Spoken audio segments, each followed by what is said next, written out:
তোমরা সব ভালো আছো। তো গরমে তো সবারই মানে হাল খুব খারাপ। তো সবারই কিছু না কিছু একটা না একটা কষ্ট হচ্ছেই, খুবই কষ্ট। এই গরম মানে এই বছরে গরমটা খুব বেশি পড়েছে, যার জন্য আর কি খুব কষ্ট। তো সকালবেলা মানে স্নান করার পরও মানুষ ঘেমে যাচ্ছে। আর আমার তো একটু সকালবেলা করে স্নান করার একটু অভ্যেস আছে, আমি একটু সকালবেলা করে স্নান করি, কিন্তু তার সত্ত্বেও দেখো ঘেমে চান করে যাচ্ছি। এমন অবস্থা, এত গরম, মানে এসিও কাজ করছে না, ফেল, সব ফেল। তো যাই হোক, কী করবো, কাজ তো করতেই হবে। তো কাজ তো আর বন্ধ দেওয়া যাবে না, যেটুকু পারি তোমাদের সেটুকুই দেখাই। তো আর আমি বেশিরভাগ এখন আর বেশি কাজ করতে মানে ইচ্ছাই করছে না। যা পাচ্ছি করছি, যেটুকু পাচ্ছি করছি, আর রান্না তো করতেই হবে। যা পাচ্ছি রান্না করছি, বেশিরভাগ জলডালা ভাতই খাচ্ছি, দই ভাত খাচ্ছি, রান্নার বিশেষ কোনো ঝামেলা রাখছি না। কিন্তু মাঝে মধ্যে তো একটু রান্না করি না তা নয়। তো সে মানে খুবই সামান্য আর কি রান্না, বেশিরভাগই মানে দইটা আমার মানে আছেই। আর এখন টক দইটা খাওয়া খুবই ভালো এই গরমে, তার জন্য টক দইটাই বেশি খাচ্ছি। তো এখন দেখো চা খাচ্ছি, তোমরা জানো তো আমি চা খাই, একটু পুজো সেরে এখন চা খাচ্ছি। সবাই তোমরা একটু দেখো আমি আর কি করি, এবার কী করি আর কি খাই দেখো, আর কি রান্না করবো দেখো। হ্যাঁ, তো রান্না সামান্যই কিছু করি, যত সামান্য করি। এক দিন ইচ্ছা হলো জলডালা ভাত দিয়েও আলু ভাজা দিয়েও খেয়ে নিই। আর কোনো দিন একটু পাতলা মুসুরির ডাল করলাম, একটু তরকারি করলাম, একটু মাছ করলাম, হয়ে যায়। তো আজকেও সেরকম কিছু করার ইচ্ছা আছে। তো যাই হোক, দেখতে থাকো কী করি না করি। তো রাখলাম বন্ধুরা। তো এই গরমে তোমরা খুব সুস্থ, এই গরমে তোমরা কিছু বাইরের খাবার কিছু খেও না, কারণ বাইরের এখন খাওয়া একদমই উচিত নয়। যতটা পারো জলটাই হচ্ছে মেন হচ্ছে জলটা বেশি করে খাওয়া দরকার। আর বেশি না বেরোনোই ভালো, যতটুকু কাজের দরকার ততটুকু বেরোতে তো হবেই, কাজের খাতিরে সবাইকে বেরোতে হয়। কিন্তু যতটুকু পারা যায় ততটুকু বাড়িতে থাকাটাই আমার মনে হয় ভালো হয়। তো কাজে যাওয়ার আগে সবই প্রোটেকশান নিয়ে তবেই কাজে বেরোবে। তো এই বলে রাখলাম। তো আমি এবার যাবো, জলখাবার করবো, রান্নার দিকে যাবো, আর বাদ বাকি সমস্ত কাজ হয়ে গেছে আপাতত। ঠিক আছে, রাখছি বন্ধুরা।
আজকে দেখো ভাত, আলু পোস্ত, পেঁয়াজি, ট্যাংরা মাছের ঝাল, আর হচ্ছে ভাজা মুগের ডাল। এই হচ্ছে আজকে আমার খাবার। আর টক দই তো আছেই। পাশে টক দই রেখে দিয়েছি, টক দই খাবো। ঠিক আছে?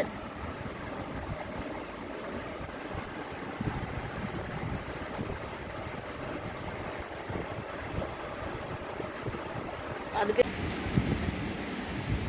গরমে ডাল দিয়ে পোস্ত দিয়েই বেশি ভালো লাগে, কারণ গরমে হালকা রান্নাটাই সব থেকে ভালো। আর পোস্তটা সব থেকে ভালো, পোস্ত ভীষণ পেট ঠান্ডা করে।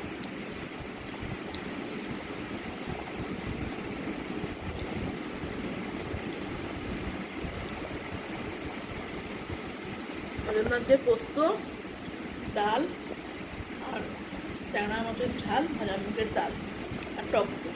আজকে আমার এই রান্না, এই খাচ্ছি আজকে।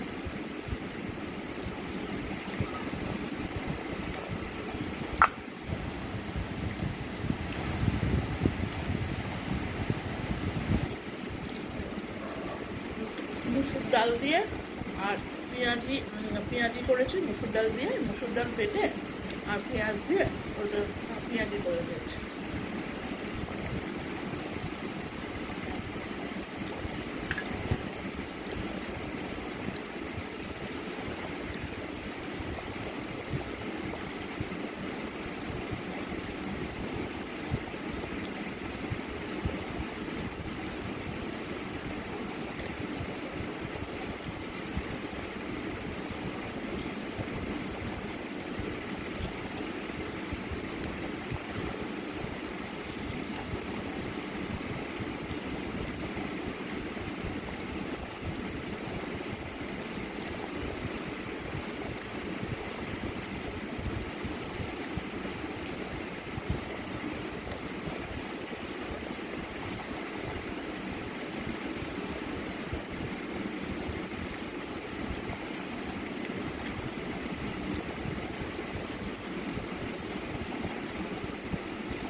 খেয়ে নি বন্ধু, না খেয়ে নি, তারপরে তোমাদের সঙ্গে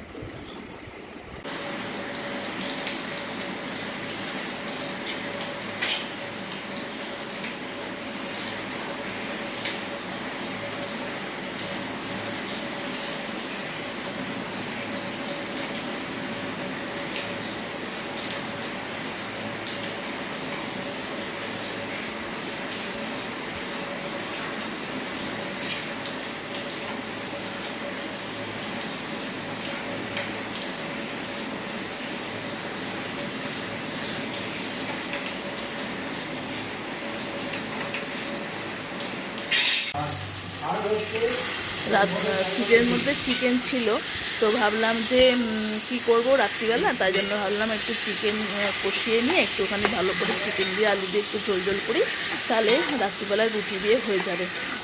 রাত্রিবেলা তবু একটুখানি ঠান্ডার আবহাওয়া, মানে ঠান্ডা ঠিক নয়, তাও একটু গরমটা কম থাকে বলে চিকেনটা খাওয়াই যায়। আর চিকেনটা তো কোনো অসুবিধা হয় না, চিকেন গরমে খাওয়াই যায়। তো যাই হোক, ওই হালকা পাতলা করে একটু চিকেনটা কষিয়ে নিলাম, কষিয়ে একটু ঝোল মতন করলাম, ওইটাই খাবো। চিকেনের ঝোল মতন করে নিয়েছি, ওটাই রুটি দিয়ে রাত্রিবেলা খেয়ে নেবো। আর একটু পাতলা পাতলা করে ঝোলটা করলাম, তো সেই জন্য আর কি ওই ঝোল দিয়ে রুটিটা খেয়ে নেবো, আর কিছু করলাম না। তো বন্ধুরা সব ভালো থেকো গরমে, আর কি বলবো, শুভরাত্রি, সবাই ভালো থেকো, সুস্থ থেকো। ঠিক আছে, রাখলাম।